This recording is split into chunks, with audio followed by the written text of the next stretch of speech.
Welcome back. My name is Serena and I love Outlander. I have started sewing my Outlander capsule history bounding wardrobe and I'm excited that you were on this journey with me.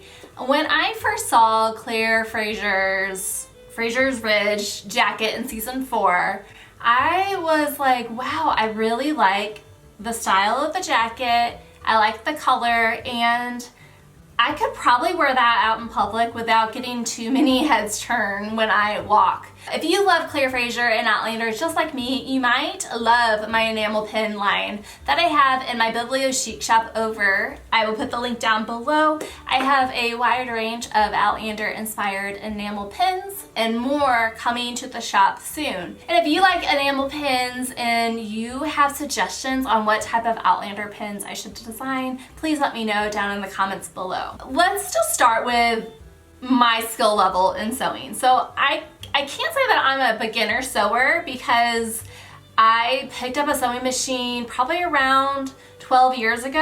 I went to Walmart. I was a lonely stay-at-home military spouse. I was pregnant and my husband was deployed and I had nothing else to do but pick up a sewing machine and start sewing something for my baby. So I got like a $100 cheap sewing machine from Walmart and just started sewing. And throughout my daughter's life, up until probably when she was 4 years old, I had a fun time downloading PDF file patterns from places like Etsy and making cute little girly clothes for her. But she eventually grew out of mama making clothes for her and life got busy for me and I just stopped creating things with my sewing machine up until now. Now I'm like, it's time for mama to be sewing stuff for herself. So that's where I am at. So I'm not like a novice sewer. I do have some experience, but I don't have a whole lot of experience in doing historically accurate things. So this is why history bounding is appealing to me. I can get kind of a history inspired silhouette with also doing modern techniques. Although I do enjoy hand sewing, and my goal with doing any of my history bounding looks is to combine the convenience of sewing with a sewing machine, but also bring in that art of finishing some things by hand. And so with my Claire Fraser's Ridge, that's a long word. With my Claire jacket, I've decided to machine stitch the pieces together, but do some 18th century inspired hand finishing on it. Let's talk about my fabric choices. Okay, so I really loved that fabric pattern that they had. I've had a lot of luck on Spoonflower with artists that has kind of copied or replicated popular shows fabric pieces so costumers can make them. Sometimes though they'll stay on Spoonflower for not that long of a time because there's a intellectual property situation, so sometimes they get taken down. But if Spoonflower, the last that I saw, Spoonflower still has this pattern for you to buy on any type of fabric. My fabric choice that I got was the printed cotton. This printed cotton is a little thicker than your regular quilter's cotton, so just keep that in mind. It is a little heavier drape on it, and it's not cheap. So, but if it's still on Spoonflower when I publish this video, I will put all the links down below. I decided to line this jacket with stuff that is already in my hoard since I spent a lot of money for the outside fabric, so I did not purchase the exact lining that they had on the show. I really like that lining. I think they did like a linen type lining, and somebody in my Outlander replica costume group has actually found a really good match. So if you want to put a screen accurate lining in your Claire jacket, I will put that down below. So what did I use as a pattern? This was really hard for me because I work best with starting with a pattern. So I scoured Etsy, I scoured eBay looking for a wrap jacket pattern that didn't have darts right here in the boobage area. And I thought I found one. I purchased I think it's called Verity Hope pattern because from the pictures it looked like that didn't have darts right here. But when I printed it out, there they were, staring me in the face. Darts. So I was like, oh, I really don't want darts because I wanted to get kind of the same feel and a nod to 18th century seaming and all of that. So do you need a pattern for this? I say no. If you have like a similar idea of the shape of how it goes, I would say don't waste your time on buying a pattern. However, if you kind of need like that shape and a starting off point, find a wrap jacket pattern out there. If it doesn't have darts, just know that you're gonna have to take it in the boobs or take it in and put darts in it yourself. That's your project, so you can do whatever you want. I decided that I did not want darts. So like I told you, I printed this out and it wasn't exactly how I wanted it. First of all, it was a dress, so I knew that I was going to shorten it. So my first thing is to cut it out and put it up against me and actually figure out where I thought I might want my jacket to end. I have never been the one to make mock-ups, but my fabric was expensive. That Spoonflower is not cheap, so I wanted to make sure before I start cutting into the fashion fabric that I made some mock-ups. So I made a total of 5 different mock-ups, and I'm glad I did because the first 2 mock-ups were, to be honest with you, they were garbage, and there was a lot that I had to do. I learned a lot about my body and how clothes lay on my body and what type of seaming allowance and all of that stuff. I learned a lot. So if you, I highly suggest if you do have expensive fashion fabric to definitely make mock-ups of something cheap. And you know, the mock-ups don't have to be made out of anything special. I found this ugly 70s fashion fabric that I bought a long time ago in my stash. I do have a couple of sheets that I ripped up as well that kind of served as my mock-up, and then now I have a fabric pattern. I don't have to worry about paper getting torn or anything. So one thing I learned about doing these mock-ups is that I had my seam right here, and I know that 18th century the shoulder seams are pushed back, so I knew that I had to change that. As well as the way that the jacket, the front edging kind of laid. And it was a lot of bulk right here in the breast area because I didn't put those darts in that the original pattern did. So I took a note from Mariah Patty's YouTube video. She has done extensive research on the bodices of Outlander and the seams that are on the side. She says that they're not princess seams, there's some other type of seams, but I took her word for it. They are historically accurate, so if you need to take in the boobage area, you just know that those seams right there are historically accurate. So what I did is I just kind of found where the fabric was bunching up right here, and I just kind of pinched it together. Once I was happy about my mock-up, I transferred that over to wrapping paper. I traced it, make sure I allowed the seam allowance, and tried it again. I did have a lot of problems with the back of the fitting. I don't know why, but it was very bulgy in the back, and the way that I fixed that is I put back seams just like they had on the screen version as well. And I used this ruler. I don't even know what type of ruler it was, to be honest with you. I think I went on Amazon and I just searched dress draping pattern rulers, and these are what pop up. If you are interested in these rulers, I will put the link down below. After I mark that line, I cut that line up, and then I measure on either side of it how much I need to take in according to how much it was bunching and how much I pinched in. So instead of having one big back pattern piece, now I have 3. The center back and then the 2 side panels.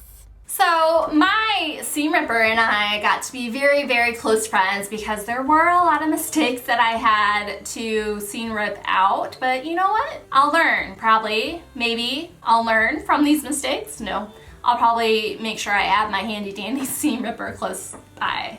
Okay, so the side seam definitely helped with taking this bulk. I know I don't have the ties yet, but I think this is the closest I'm gonna get. But I think other than fixing that part, I don't think I'll have to do another mock-up. I think I'm pretty good with the fit of this. I know, this is like my 5th mock-up, so I'm over it.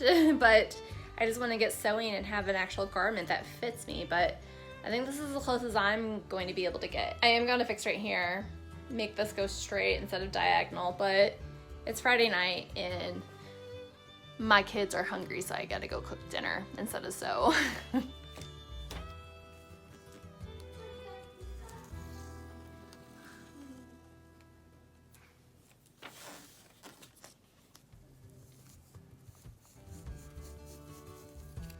So my final mock-up is done. I seam ripped it all out and I traced it on my wrapping paper. I wanted to make sure I knew how to place it on my fashion fabric, so I had to make sure to put where the bias or the fabric direction was going.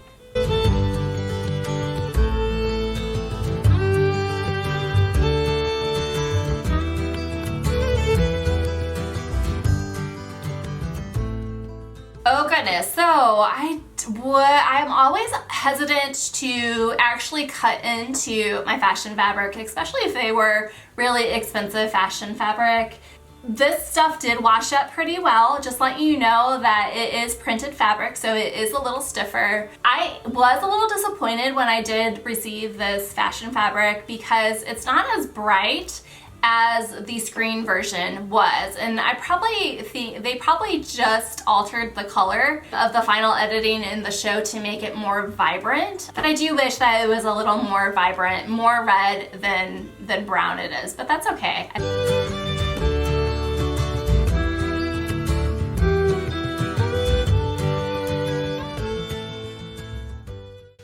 And I guess there's something on my iron. I have an old iron. I guess I need to, oh, I guess I don't know if it's the ouch right there. It's burnt on. I tried to take this rag and wipe it away. I'm hoping, since I am quilting this jacket, that this is not seen. Man, that makes me mad. Really makes me mad. I'm just gonna go forge on. I mean, Claire was a frontiers woman, so I mean, her jacket wasn't always pristine either. So this is a quilted jacket, so I knew that in between my lining and my fashion fabric that I needed something. So I chose this like yellow cream flannel, cotton flannel, to give me that quilted effect. So not only did I cut my fashion fabric and my lining, but I also cut this quilted flannel stuff with it too. So my steps for this was to cut out my fashion fabric and then my quilting fabric, and I had to baste all of that together to make sure none of it shifted.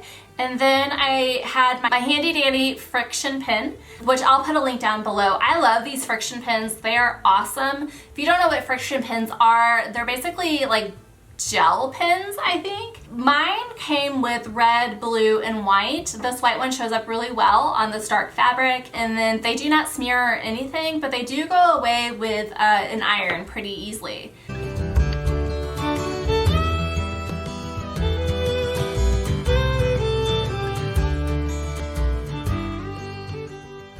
So here comes the quilting part. Originally I really wanted to hand quilt all of this because I'm extra like that, but I realized that was going to take way too long. So after I hand quilted one line, I decided, no thank you. So I went to my machine, I set my machine on the longest stitch, and I just stitched and stitched and stitched and stitched some more. This took me, this whole thing, because I can't work all at once. My time is broken up throughout the day because I do teach online throughout the day. So I would teach, I would talk to my students, and then I would sew, and then I would teach again, and then I would have to go get my kids and all of the things. So this whole process took me a good week and a half, working in like little 30-minute increments, but I'm glad I did it because I think it looks really cool. Okay, so after my quilting was done, it was time to figure out my lining situation. So I found the scrap lining that I found in my stash. Luckily, I didn't want to go out and buy any more fabric since I did spend a lot of money on the outside fabrics. Luckily, I found this fabric in my stash. I think it looks 18th century, but like enough 18th century. I know it's not screen accurate, but It's my lining and it makes me happy. I actually like this lining better than what Claire's screen lining was anyway, so it's my jacket. I do what I want.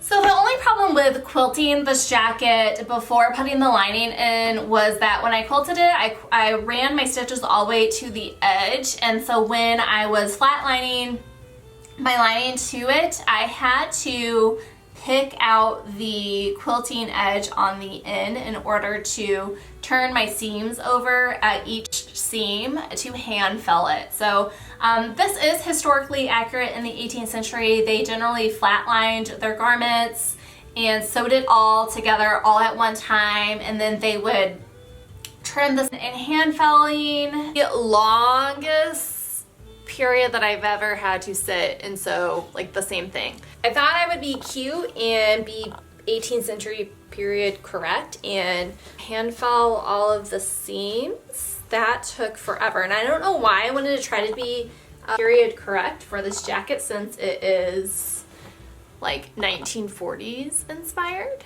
I would probably go back and tell myself, don't hand fell all of these seams, just sew it like the modern person that you are. Serena, you were crazy. Let's try this on.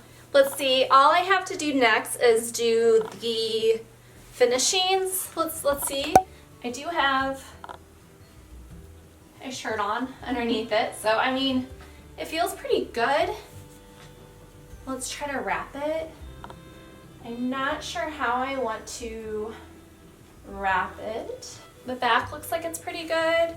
I think what I'm going to do is I'm gonna make that and make the little tie, and then hopefully I'll be ready. Okay, I feel like I'm at the almost the final end. So now what all I have to do is trim with bias tape around the top edges and the circles. When I tried this on and I bent my elbows, it was kind of hard to bend it. So I think I'm going to, before I trim it with bias tape, I'm going to take a little slit and do it that way. That way I can roll it up like Claire does on screen. I'm excited. So I went back and forth whether or not I should use this linen. I had bought this linen before I ordered my Spoonflower fabric, thinking that the Spoonflower fabric would have been more red than brown, but I don't really have any other choices. I don't want to try to over dye my linen, and I don't want to buy more fabric, so we'll see how it looks like. I mean, if I don't like it later on, if I want to go buy another, a better brown that would match that, I will.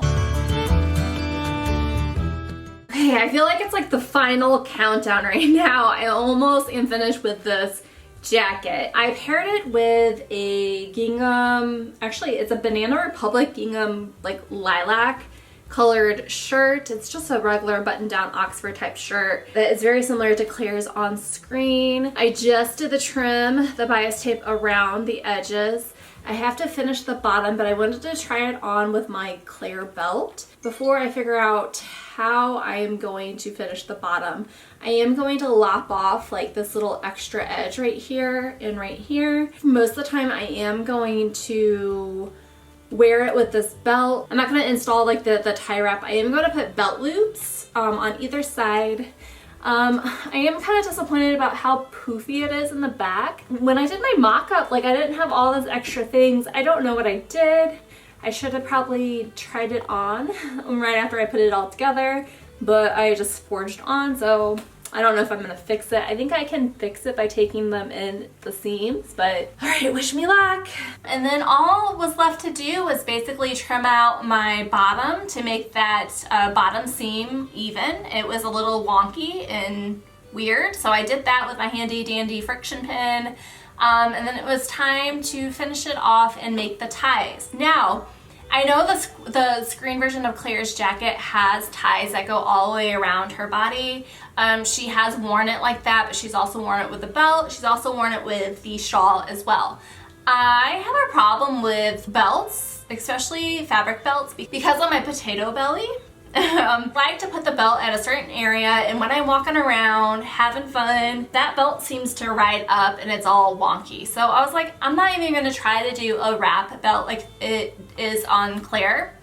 So I decided just to do ties. So I had cut lengths of bias tape that I had sewed shut and turned inside out. I sewed it in the inside of the jacket and cut the seam open, and then I secured that seam so it's just a little opening so I can slip these little ties out with a whip stitch at those seams. So I did one on the left side and the right side. Did sew a buttonhole. I used my machine to sew a buttonhole from the outside so I can slip that tie on it. And so I can, if I wanted to not wear a belt with it, I can wear it with my ties. But if I want to wear the belt with it, obviously I don't want the ties showing. So I can easily handy dandy pull those through those seams and put them in the inside, and nobody will even know that it had ties. I know, genius, right?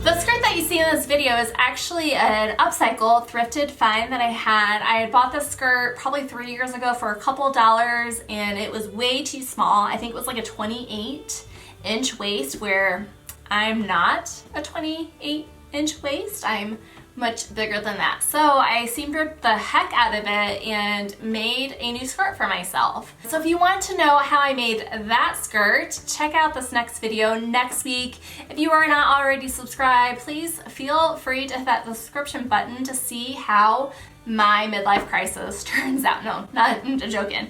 To see how my Outlander capsule wardrobe and all of the things fandom is. Thank you guys for sticking through this video. You guys are awesome, and I hope to see you guys soon. Bye.